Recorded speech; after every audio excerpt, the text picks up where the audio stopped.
Nancy Miller stood at the bus stop on Ocean Avenue, staring at the Help Wanted sign in the window of the Golden Grill. It had been 2 weeks since she arrived in Carmel, California, with nothing but 2 suitcases and a broken heart. The coastal town was different from Portland in every way, smaller, quieter, and hopefully far enough away from her ex-boyfriend, Steve, who had cheated on her with her former best friend. Nancy took a deep breath of the salty air and pushed open the heavy, wooden door of the restaurant. The inside was warm and smelled like fresh bread and grilled seafood. The walls were covered with black and white photos of old Hollywood stars and the Carmel coastline.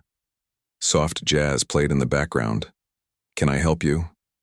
A tall man with gray hair and kind eyes approached her. A small name tag on his black vest read, "Joe Bennett, Manager." "I saw your sign," Nancy said, pointing to the window. "I'm looking for work.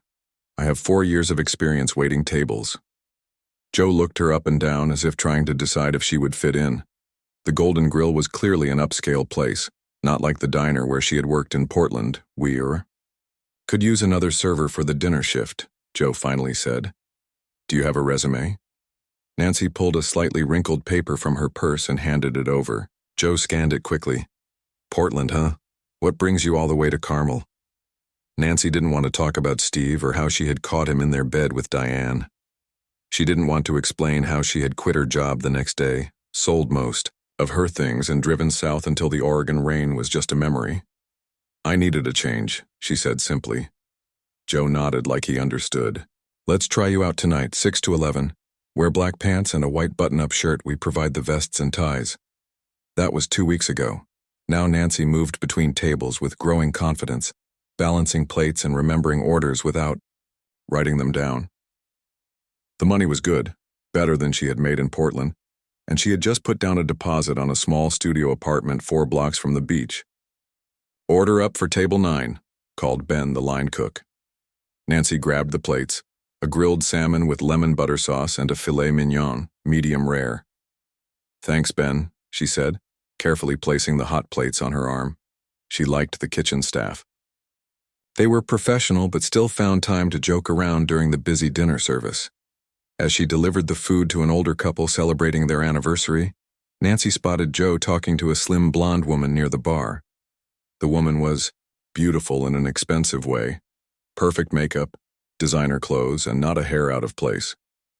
She reminded Nancy of the women who used to ignore her at the coffee shop back home, the ones who treated servers like they were invisible.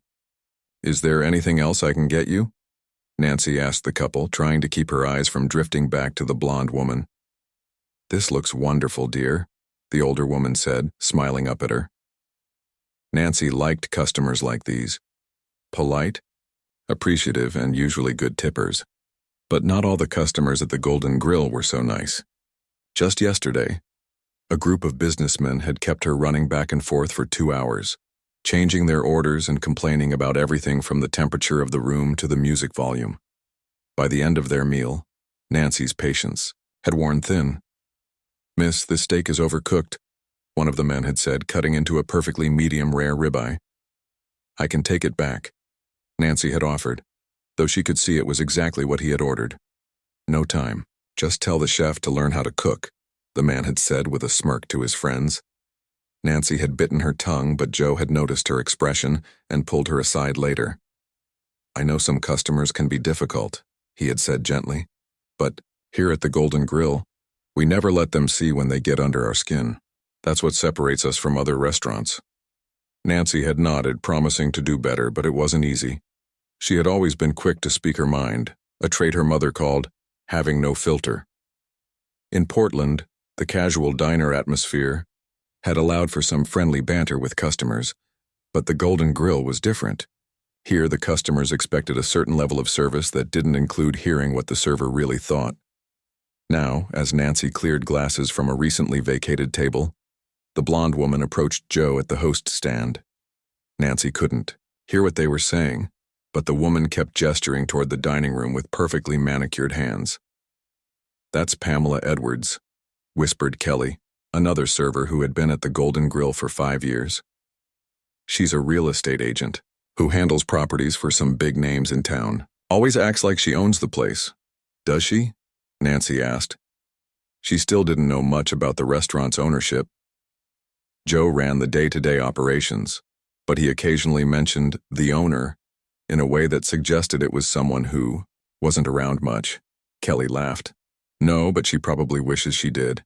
The Golden Grill is actually owned by Kelly. Table 12 needs more water, Joe called from across the room. Kelly rolled her eyes. The rich and their water.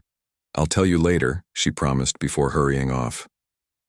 Nancy finished clearing her table and headed to the kitchen to drop off the dirty dishes. The dinner rush was starting and she needed to focus. As she pushed through the swinging door, she nearly collided with Ben. Careful there, he said, steadying a tray of appetizers. Big night tonight. Joe says we might have some VIPs coming in. Great, Nancy muttered. More people to impress, Ben grinned. Hey, you're getting better at the fancy service thing. Last week you looked like you wanted to stab that guy who sent his soup back 3 times. I did, Nancy admitted, but I smiled while thinking about it.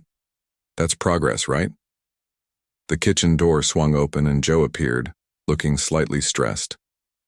Nancy, I need you to take Section 3 tonight. Kelly has a family emergency and had to leave. Section 3 was the largest section with 8 tables, including the corner booth that was reserved for special guests. Nancy had never handled that many tables at once at the Golden Grill. Are you sure? She asked. What about Peter? He has more experience. Peter called in sick. It's you or me and I need to be at the door tonight, Joe said. You can handle it. Just remember what I told you about difficult customers. Nancy nodded, though her stomach tightened with anxiety.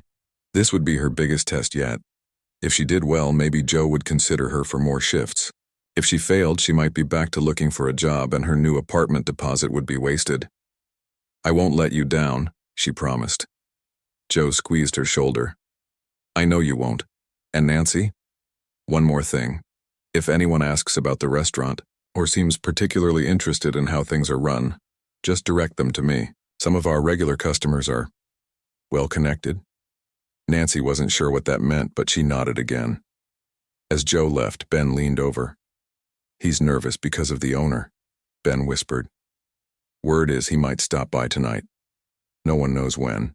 He'll show up, but when he does, Joe always wants everything perfect. The mysterious owner, Nancy said. Does this person even exist? I've been here 2 weeks and haven't heard a name or seen anyone who looks like they own the place. Ben laughed. Oh, he exists all right. And trust me, you'd recognize him if you saw him. The ticket machine started printing, cutting off Ben's words. Order in, he said, turning back to his station. Good luck out there tonight. You'll need it. Nancy straightened her vest, checked her appearance in the reflection of a steel refrigerator door, and pushed back into the dining room. The restaurant was filling up now, the quiet hum of conversation growing louder as more customers arrived. She had no idea that in just a few hours, her life would change completely when an unassuming older man in a baseball cap would sit down at table 7 in her section. Nancy Miller was about to insult one of the most famous men in America, and her boss, without having any idea who he was. The dinner rush at the Golden Grill was in full swing. Nancy moved quickly between her tables, taking orders, delivering food, and making sure water glasses stayed full. Her feet hurt, but she didn't have time to think about that. Section 3 was demanding all her attention. How is everything tasting? She asked a young couple celebrating their engagement. The woman proudly showed off her new ring as her fiancé beamed. Perfect, the man said. Best steak I've ever had. Nancy smiled and moved to her next table. So far, she was handling the busy section better than she expected. Maybe Joe had been right to trust her with the extra responsibility. The front door opened, letting in a cool breeze from the foggy evening outside. Nancy glanced over and saw Joe greeting an older man wearing a simple blue button-up shirt and a baseball cap pulled low over his eyes. There was something familiar about the man's tall, lean frame and the way he carried himself, but Nancy couldn't place him. Joe was being extra attentive, personally walking the man to a table in her section. Nancy groaned inwardly. Table 7, right in the middle of her busiest area. She was already juggling 7 tables, and now Joe was seating what appeared to be a VIP at the 8th. She took a deep breath, remembering Joe's warning about special guests. She finished taking an order from a family of 4 before approaching table 7. The man sat alone, studying the menu. His face was partially hidden by the cap, but Nancy could see he was in his 80s or 90s with deep lines around his eyes and a strong jaw.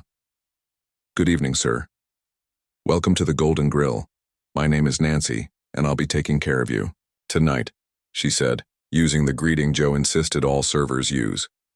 "Can I start you with something to drink?" The man looked up at her, his gaze intense and evaluating. "What local wines do you recommend?" His voice was low and gravelly. Nancy listed the wines from nearby vineyards, describing each one as she had been taught during training. The man listened carefully, then asked several questions about the vineyards that Nancy couldn't answer. "I'm sorry, sir. I'm still learning about the local wines. I've only been in Carmel for 2 weeks," she admitted. The man nodded. "I'll try the Monterey Pinot Noir." "Excellent choice," Nancy said, relieved he hadn't seemed bothered by her lack of knowledge. "I'll be right back with that. Would you like to hear about our specials while you look at the menu?"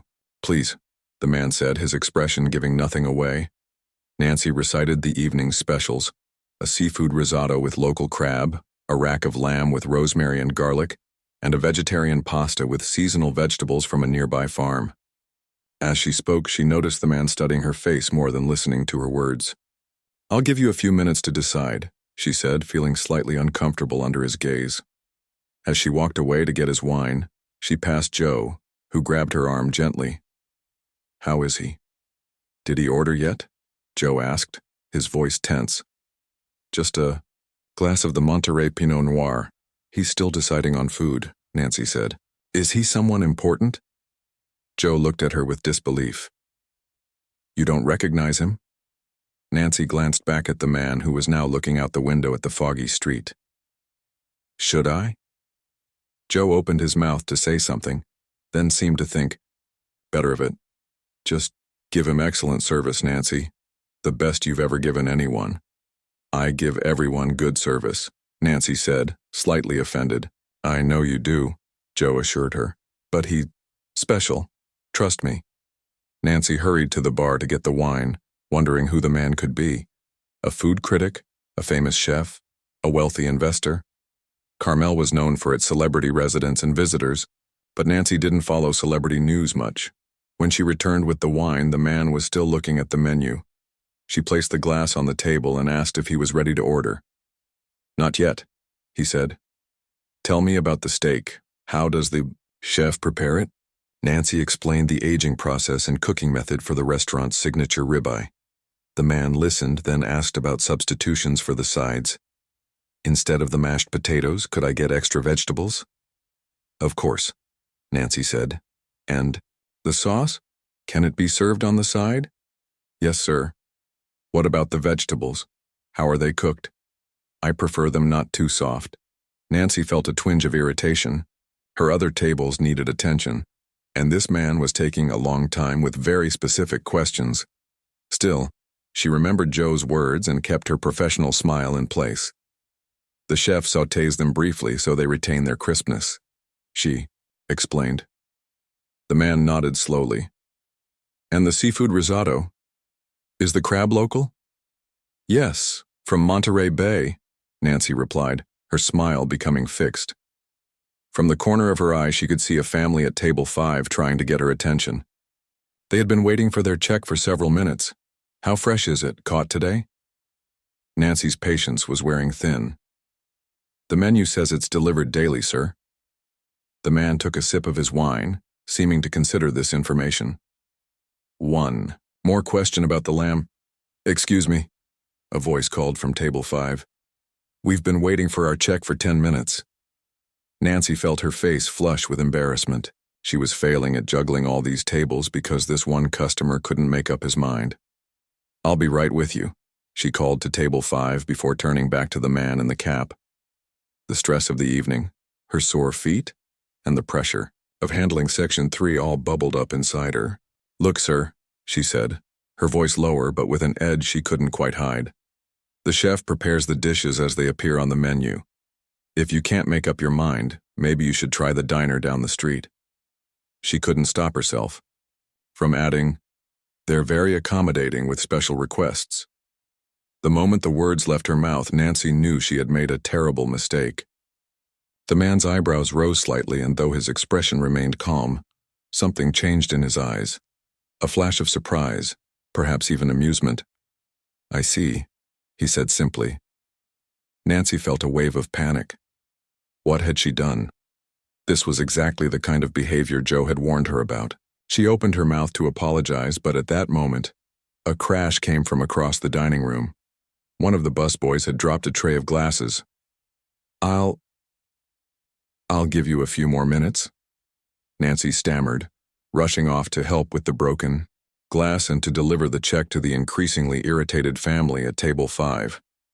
For the next 20 minutes, Nancy avoided table 7 as much as possible, sending the busboy to refill the man's water and asking another server to check if he was ready to order. Finally, unable to put it off any longer, she returned to take his order. To her surprise, the man seemed unfazed by her earlier rudeness. He ordered the ribeye with the modifications he had mentioned, plus a house salad to start. Nancy wrote it down carefully, determined to get everything right and somehow make up for her behavior. "I'm sorry about earlier," she said as she collected the menu. "That was unprofessional of me." The man looked at her for a long moment. "Honesty is rare in this business," he said finally. "I appreciate that more than fake politeness." Nancy wasn't sure how to respond to that, so she simply nodded and went to put in his order. As she handed the ticket to Ben, she noticed Joe watching her from across the restaurant, his expression concerned. "What did you say to the guy at 7? Ben asked, as he took the order. "Nothing," Nancy said quickly. "Why?" Ben leaned closer. "Because that's not just any customer, Nancy. That's Clint Eastwood." Nancy felt the blood drain from her face. "What?" "Clint Eastwood. You know, the actor and director? Make my day. Do you feel lucky, punk?" Ben mimicked the famous lines in a gruff voice. "I know who Clint Eastwood is," Nancy hissed, "but that can't be him." "It's definitely him," Ben insisted. "He lives here in Carmel. Was even the mayor back in the 80s. Nancy peeked through the kitchen window at table 7. The man had removed his cap to run a hand through his thin silver hair, and now she could see his face clearly. The strong jawline, the intense eyes, the familiar scowl. It was unmistakably Clint Eastwood, one of the most famous actors in Hollywood history, and she had just suggested he go to a diner instead of eating at the Golden Grill. "Oh my God," Nancy whispered. "I'm going to be fired." "What did you do?" Ben asked, his eyes wide. Before Nancy could answer, Joe pushed through the kitchen door, his face serious. "Nancy, I need to see you in my office now." Nancy's heart sank. This was it, 2 weeks into her fresh start, and she had already ruined everything by insulting a Hollywood legend. As she followed Joe toward his small office at the back of the Yai restaurant, she wondered if she would have enough money to make it back to Portland. Maybe Steve and Diane would have a good laugh when she showed up, tail between her legs, begging for her old job back. Joe opened the office door and motioned for her to enter. "There's something you need to know about Mr. Eastwood," he said gravely. Nancy prepared herself for the worst news possible. Nancy stood in Joe's small office, her hands shaking slightly. The room was neat and simple, with framed restaurant reviews on the walls and a desk covered with schedule sheets and invoices. Joe closed the door and turned to face her. "Do you know who that man is?" Joe asked, his voice low and serious. "Clint Eastwood," Nancy whispered. "Ben just told me." "Joe, I'm so sorry. I had no idea it was him when I—" Joe held up his hand to stop her. "It's not just that he's Clint Eastwood, the famous actor and director. There's something else you need to know."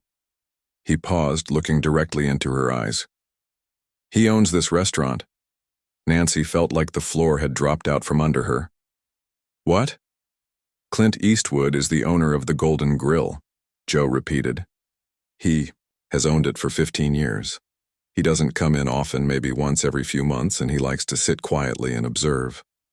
Most of the time, no one recognizes him because he keeps to himself. Nancy sank into the chair across from Joe's desk. Her legs suddenly weak. I told the owner of the restaurant to go to a diner instead. Joe nodded grimly. Ben told me what happened. He overheard you at the pass-through window. I'm fired, aren't I? Nancy asked, already thinking about how she would pack up her few belongings from her new apartment. Joe ran a hand through his gray hair. That's not for me to decide. Mr. Eastwood wants to speak with you. Nancy's eyes widened in horror. Speak with me? Why? To fire me in person? I don't know, Joe said honestly. In the 15 years I've worked here, I've never seen him ask to speak privately with a server.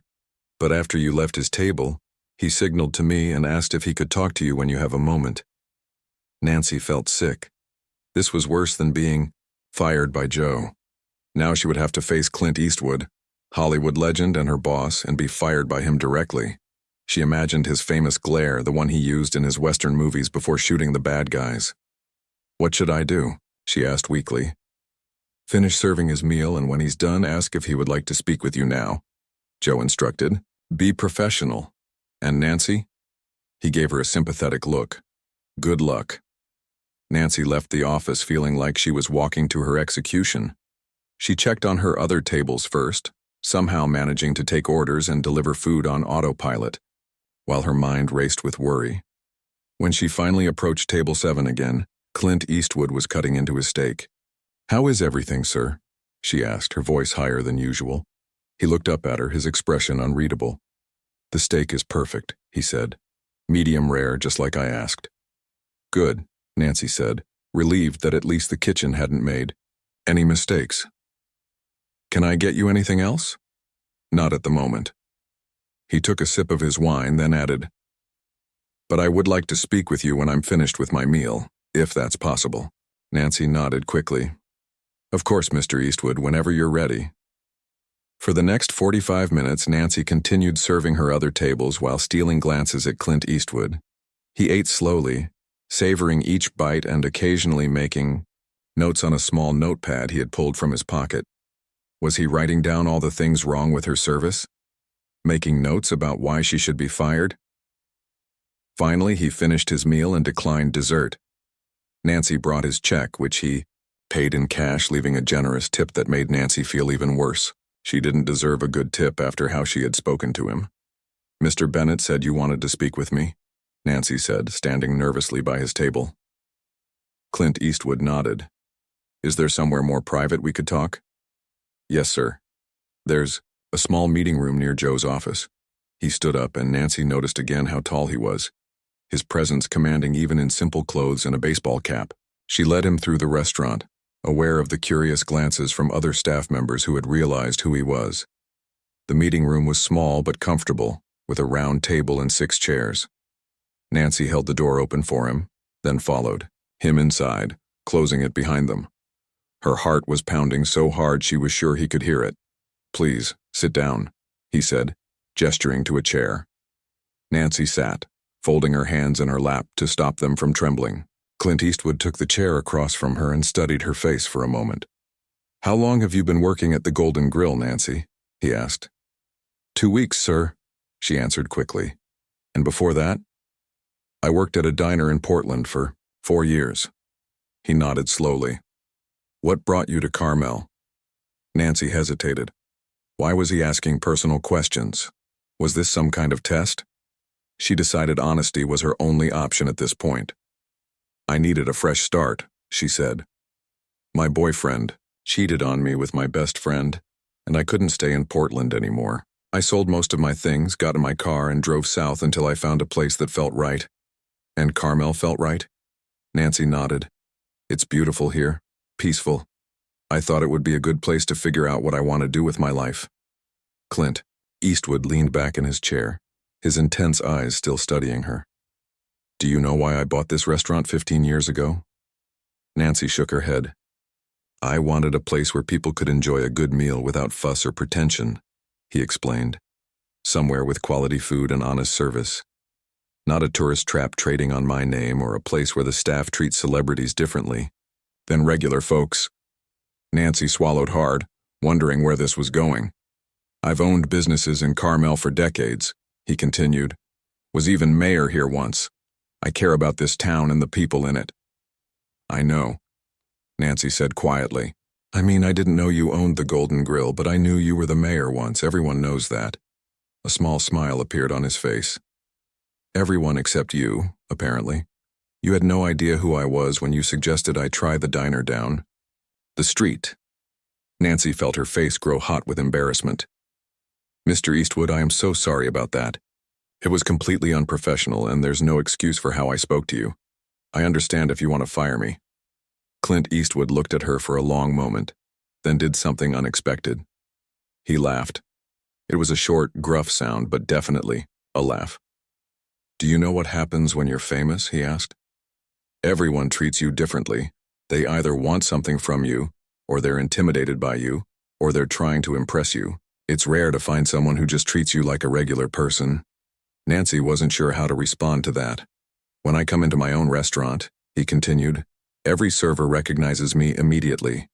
They become nervous, over-attentive, sometimes stumbling over their words. But not you. You treated me exactly like you would treat anyone else. That's not a good thing, Nancy said. I was rude to you. You were honest. He corrected her. You had a busy section. I was taking too long with too many questions, and you told me what you thought. There's value in that kind of honesty, even if the delivery could use some work. Nancy stared at him in disbelief. Was he saying he wasn't going to fire her?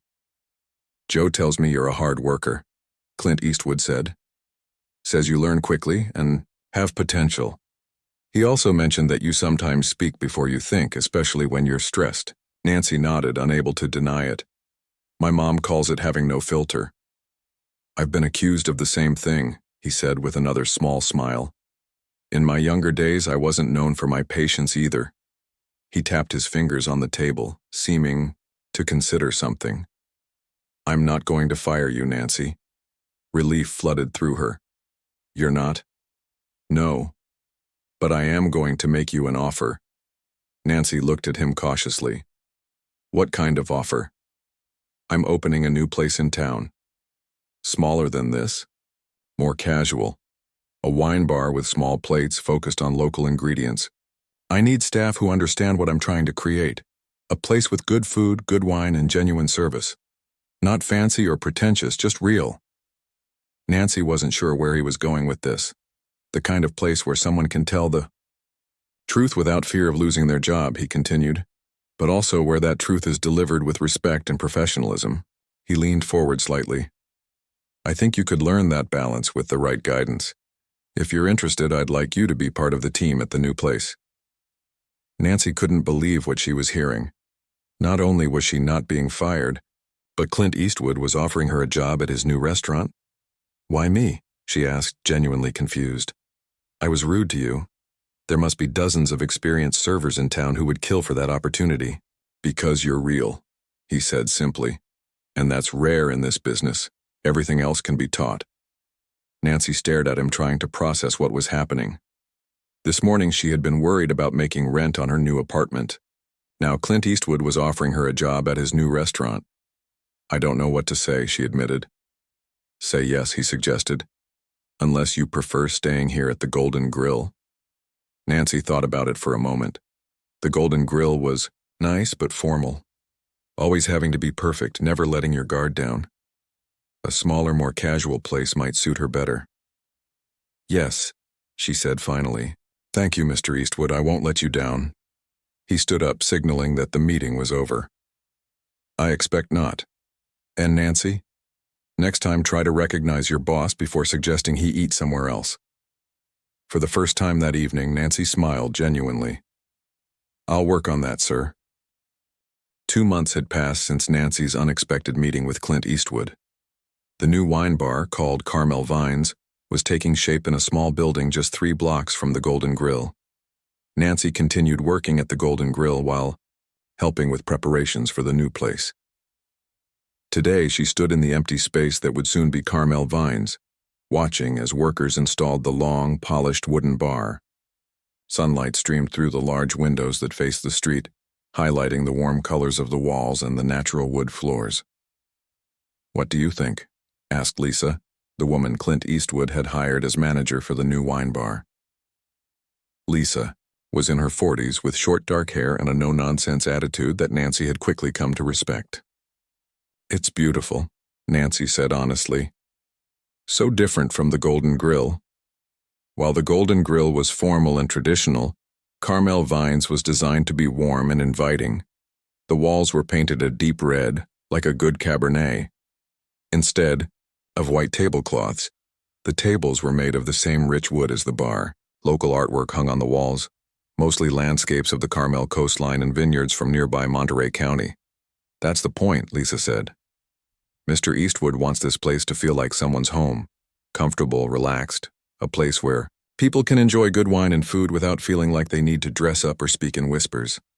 Nancy nodded, still amazed that she was part of this new venture. After her meeting with Clint Eastwood, Joe had called her into his office the next day expecting to hear that she had been fired. His jaw had dropped when she told him about the job offer. "He wants you for the new place?" Joe had asked in disbelief. "After you told him to go to a diner?" Nancy had shrugged, equally confused. "He said he liked my honesty." Now, as she walked around the space that would soon be her new workplace, Nancy felt a mix of excitement and nerves. She had spent the past 2 months learning everything she could about wine, taking notes and studying in her small apartment after her shifts at the Golden Grill. Lisa had given her books and arranged for her to visit 2 local vineyards, where the owners had explained the winemaking process and let her taste different varieties. "The chairs arrive tomorrow," Lisa said, checking something off on her clipboard. "And the wine glasses are being delivered next week. We're still on track for opening in 3 weeks." "Has Mr. Eastwood been by recently?"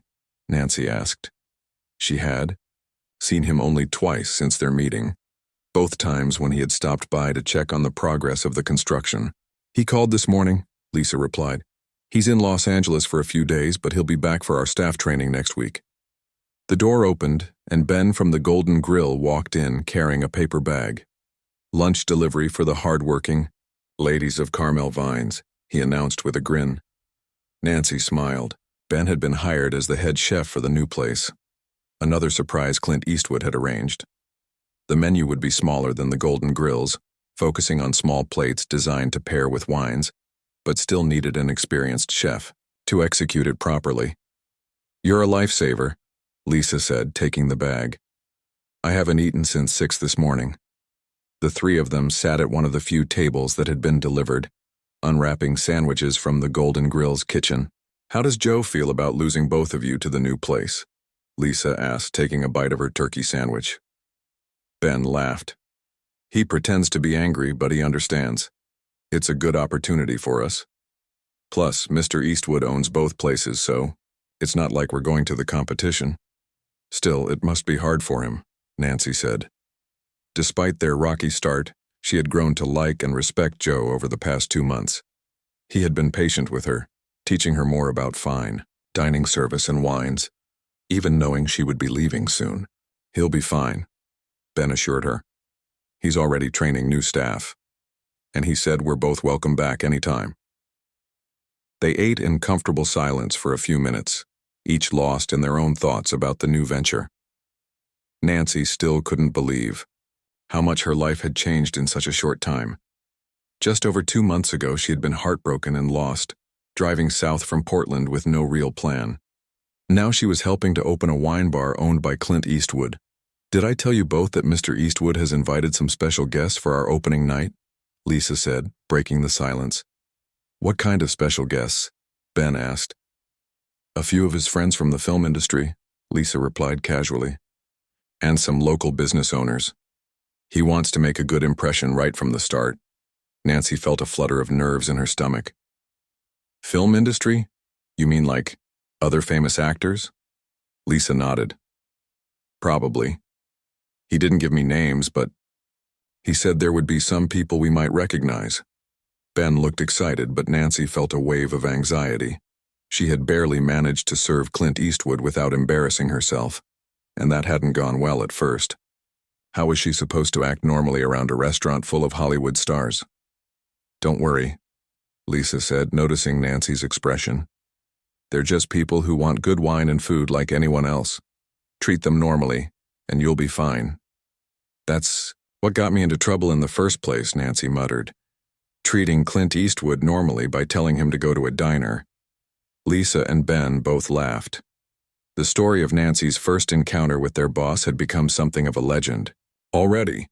"Well, maybe not exactly like that," Lisa admitted. "But don't fawn over them or act starstruck. That's why Mr. Eastwood chose you, remember? Because you're real." Nancy wasn't sure if being real was always a good thing, but she appreciated the vote of confidence. After lunch, Ben returned to the Golden Grill for the dinner shift, and Nancy helped Lisa inventory the wine cellar. It was still mostly empty, but orders had been placed for hundreds of bottles from California vineyards, with a focus on the local Monterey County wines. As Nancy checked off items on the inventory list, her phone buzzed with a text message. She pulled it out and felt her stomach drop when she saw the name, Steve. Her ex-boyfriend hadn't contacted her since she left Portland 2 months ago. She had blocked him on social media but had kept his number in her phone, just in case of an emergency involving mutual friends. The message was short. "Heard you're working for Clint Eastwood now. Is that true?" Nancy stared at the phone, wondering how Steve had found out about her new job. She hadn't told anyone from Portland about it yet.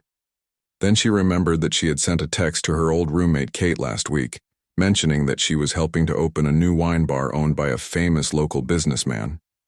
Kate must have shared the news, and somehow it had reached Steve. "Everything okay?" Lisa asked, noticing Nancy's frown. "Just my ex," Nancy said, putting the phone back in her pocket without replying. "He heard about the new job somehow." Lisa raised an eyebrow. "The one who cheated on you?" Nancy nodded. She had told Lisa the basics of her story during one of their training sessions. "Ignore him," Lisa advised. "Men like that only come around when they think you're doing well without them." Nancy knew Lisa was right, but the message had unsettled her. She had been doing so well, moving forward with her new life in Carmel. She didn't want to be pulled back into the past. That evening, after finishing at Carmel Vines, Nancy walked to her apartment instead of taking the bus. The fresh air helped clear her head, and by the time she reached her small studio, she had decided not to respond to Steve's message. Whatever he wanted, it wasn't worth risking the new life she was building. She made herself a simple dinner and sat by the window that overlooked a small garden shared by the apartment building. As she ate, she reviewed her wine notes, determined to be fully prepared for the staff training next week. Clint Eastwood would be there, and she wanted to show him that his faith in her wasn't misplaced. Her phone buzzed again. Another text from Steve. "Come on, Nancy. I know you're reading these. Is it true about Eastwood? Diane and I are thinking of visiting Carmel next month." Nancy felt a surge of anger. Diane, her former best friend and Steve's new girlfriend, wanted to visit? The idea of them showing up at Carmel Vines, sitting at her bar, watching her work, made her stomach turn. She picked up the phone, her fingers hovering over the keyboard. Part of her wanted to tell them to stay away, that they weren't welcome. Another part wanted to brag about her new opportunity, to show them how well she was doing without them. Instead, she put the phone down without replying and went back to her wine notes. She had worked too hard to let Steve and Diane distract her now. If they showed up in Carmel, she would deal with it then. For now, she had more important things to focus on. As she studied, Nancy thought about what Clint Eastwood had said to her that night at the Golden Grill. About being real. About honesty delivered with respect. Maybe that was the key. Being true to herself while still growing and learning. Not changing who she was, but becoming a better version of herself. With that thought in mind, she finally picked up her phone and typed a brief reply to Steve. "Yes, it's true. But this is my new life, and you're not part of it. Please don't contact me again." She hit send, then blocked his number. It felt good. Not angry or bitter, just clear and honest. Like closing a door firmly, but without slamming it. Nancy returned to her studies with a smile, more certain than ever that she was exactly where she was supposed to be. Opening night at Carmel Vines arrived faster than Nancy expected. The small wine bar was transformed from an empty space into a warm, inviting establishment. Soft lighting from iron chandeliers cast a golden glow over the polished wood surfaces. The wine racks behind the bar were filled with carefully selected bottles, each label facing forward. Fresh flowers sat in small vases on every table. Nancy stood behind the bar, arranging wine glasses in neat rows. She wore the uniform Lisa had, chosen for the staff: black pants, a burgundy shirt, and a short black apron with the Carmel Vines logo embroidered in gold thread. Her hair was pulled back in a neat ponytail, and she had even put on a little makeup for the special occasion. "Nervous?" Ben asked as he emerged from the kitchen. He was dressed in a chef's coat with the same logo on the breast pocket. "A little," Nancy admitted. "You?" Ben shrugged. "The food is ready, the kitchen is organized. Now we just need people to show up and eat." Lisa came out of the office, checking her watch. "1 hour until we open. Mr. Eastwood just called. He'll be here in 30 minutes with some of the special guests. They'll have a private tasting before we open to the public." Nancy's heart beat faster. She had been practicing her wine knowledge for weeks, memorizing vintages and vineyards, learning about food pairings and serving temperatures, but the idea of serving Clint Eastwood and his famous friends still made her nervous. "You'll be fine," Lisa assured her, seeing her expression. "Just be yourself. That's why he hired you." The staff gathered for a final meeting, going over the menu and wine list one last time. Besides Nancy, Ben, and Lisa, there were 2 other servers, a busboy, and a dishwasher. It was a small team, but Carmel Vines was a small place, designed to serve no more than 50 people at once. "Remember," Lisa said to the group, "Mr. Eastwood wants this to be a place where everyone feels welcome. Treat all our guests with the same respect and attention, whether they're famous or not." Nancy thought about how far she had come since that night at the Golden Grill. She had learned to balance her natural honesty with professionalism. She was still direct, but she had found ways to express herself without being rude. And she had discovered a genuine passion for wine and food that made her excited to share her knowledge with customers. At exactly 6:30, the front door opened, and Clint Eastwood walked in. He was dressed simply as always in dark pants and a gray shirt. Behind him came 3 couples, all in their 60s or 70s.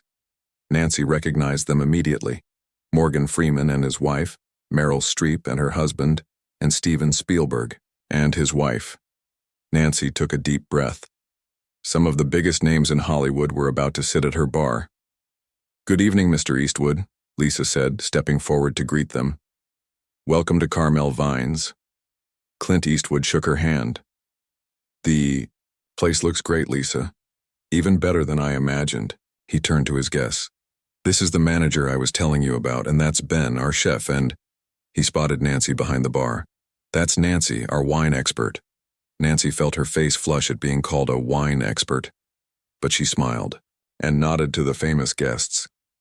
"Nancy has an interesting story about how she came to work for me," Clint Eastwood continued, a hint of amusement in his voice. "Maybe she'll tell you later." The group laughed, and Nancy felt herself relax a little. They were just people, after all. Famous, incredibly talented people, but still just people who wanted to enjoy some good wine and food. Lisa led them to a round table in the corner that had been reserved for them. Nancy prepared a tray of wine glasses and selected 3 bottles that Clint Eastwood had specifically requested for the tasting. As she approached the table, she heard Morgan Freeman's deep, distinctive voice asking about the name of the wine bar. "Carmel for the town, obviously," Clint Eastwood was explaining. "And Vines because we're focusing on local vineyards, simple but meaningful, like the place itself." Nancy set the tray on the table and began presenting the wines. To her surprise, her nervousness disappeared as soon as she started talking about the selections. This was what she had been practicing for weeks, and the knowledge came easily now. "This first wine is from a small vineyard just 20 miles from here," she explained, pouring a small amount of a pale gold liquid into each glass. "It's a Chardonnay with notes of apple and vanilla. The vineyard is owned by a family that's been making wine for 3 generations. The guests listened attentively, and Nancy felt a surge of confidence. She moved on to the second wine, a Pinot Noir from the Santa Lucia Highlands, and then the third, a rich Cabernet from Paso Robles. "You know your wines," Meryl Streep commented, swirling the Cabernet in her glass. "How long have you been working with Clint?" "About 3 months," Nancy replied honestly. 3 months? Steven Spielberg looked surprised. "And you've learned all this in that time?" Nancy glanced at Clint Eastwood, who nodded slightly, encouraging her to continue. "I've been studying hard," she said, "and I've visited some of the local vineyards to learn directly from the winemakers." "Nancy is a quick learner," Clint Eastwood added, "and she's not afraid to speak her mind, which I appreciate." The conversation flowed easily after that. Ben brought out small plates of food to pair with the wines: local cheeses, olives marinated in herbs, thin slices of rare beef on crostini, and seared scallops with a citrus glaze. The famous guests seemed to enjoy everything, complimenting the food and asking questions about the wines. As Nancy returned to the bar to prepare for the public opening, she felt a sense of accomplishment. She had served Hollywood royalty without embarrassing herself or the restaurant. More importantly, she had shared her genuine enthusiasm for the wines, just as Clint Eastwood had wanted. At 7:30, Lisa opened the doors to the public, and Carmel Vines quickly filled with locals and tourists. Word had spread about the new wine bar owned by Clint Eastwood, and people were curious to see what it was like. Nancy moved between the bar and the tables, pouring wines and explaining the selections. She noticed that many customers glanced at the corner table where Clint Eastwood sat with his famous friends, but most were respectful enough not to approach or stare openly. Around 9 o'clock, as Nancy was serving a middle-aged couple at the bar, the front door opened and 2 familiar figures walked in. Nancy froze, the wine bottle in her hand suddenly feeling heavy. Steve and Diane stood just inside the entrance, looking around with curious expressions. They had actually come to Carmel, despite Nancy's message asking them to stay away. Nancy felt a flash of anger followed by anxiety. She didn't want to deal with them tonight, not during the important opening. But as she watched them, she realized something surprising. She didn't care as much as she thought she would. Seeing Steve with Diane didn't hurt the way it once had. Lisa approached the couple, ready to seat them, but Nancy caught her eye and shook her head slightly. Lisa understood immediately and directed Steve and Diane to seats at the far end of the bar, away from where Nancy was working. For the next hour, Nancy continued serving customers, deliberately avoiding the section where her ex-boyfriend sat. She noticed them watching her, especially when she approached Clint Eastwood's table to bring a new bottle of wine. She could imagine what they were thinking, amazed that she was actually serving famous people, perhaps even jealous of her new life. Finally, as the evening was winding down, Steve approached her at the bar. Nancy steeled herself for the confrontation. "Nancy," he said, his voice tentative, "this place is amazing. And was that really Clint Eastwood and Morgan Freeman?" Nancy nodded, keeping her expression neutral. "Yes, it was. I can't believe you work for them," Diane added, coming to stand beside Steve. She looked uncomfortable, avoiding Nancy's eyes. "I work for Mr. Eastwood," Nancy corrected her. "This is his place." There was an awkward silence. Nancy could see they were waiting for her to say more, to explain how she had gotten such an impressive job, or perhaps to ask about their lives back in Portland. But she felt no need to do either. "If you'll excuse me," she said politely, "I need to help my other customers." She moved away, feeling a strange sense of closure. The Nancy who had fled Portland in heartbreak and anger no longer existed. In her place was a woman who knew her worth and didn't need validation from people who had hurt her. As closing time approached, the famous guests prepared to leave. Clint Eastwood stopped at the bar where Nancy was cleaning glasses. "You did well tonight," he said simply. "Thank you," Nancy replied. "It felt good." He nodded, understanding what she meant. "That's what I wanted for this place. For it to feel good. For everyone who works here and everyone who visits." He glanced toward the door where Steve and Diane were putting on their coats. Friends of yours? Nancy hesitated, then answered honestly. My ex-boyfriend and former best friend. They came from Portland to see if the rumors about me working for you were true. Clint Eastwood raised an eyebrow. And what did you tell them? That I work for you, Nancy said with a small smile. Nothing more. They don't need to know the whole story. He smiled back, a rare, genuine smile that transformed his normally serious face. The whole story is what makes it interesting. How a waitress who told me to go to a diner ended up becoming one of my most valuable employees. I still can't believe you didn't fire me that night, Nancy admitted. I've always valued authenticity, he replied.